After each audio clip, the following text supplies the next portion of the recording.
kalau ada dari teman-teman di sini yang tahu bagaimana cara memberikan rekomendasi pemupukan untuk tanaman tembakau dari hasil analisa tanah, bisa di-share, bisa berbagi ilmunya.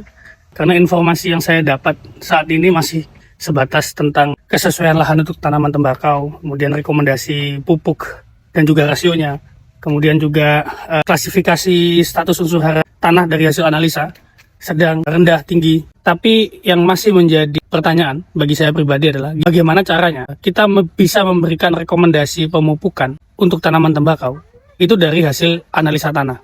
Contoh, semisal hasil analisa tanahnya keluar bahwa unsur hara P pada tanah setelah dianalisa itu tergolong rendah, maka berapa jumlah unsur P yang harus kita kembalikan atau kita berikan ke tanah.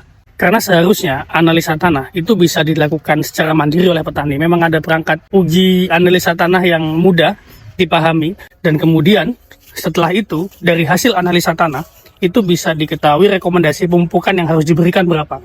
Karena selama ini kita hanya tahu tanah ini unsur haranya tergolong rendah atau mungkin tergolong sedang, tapi jumlah dosis pupuk yang diberikan berapa, informasinya masih terjadi missing link di situ. Khususnya untuk tanaman tembakau, karena untuk komoditas lain seperti tanaman padi, tanaman perkebunan lain, aksesnya ada.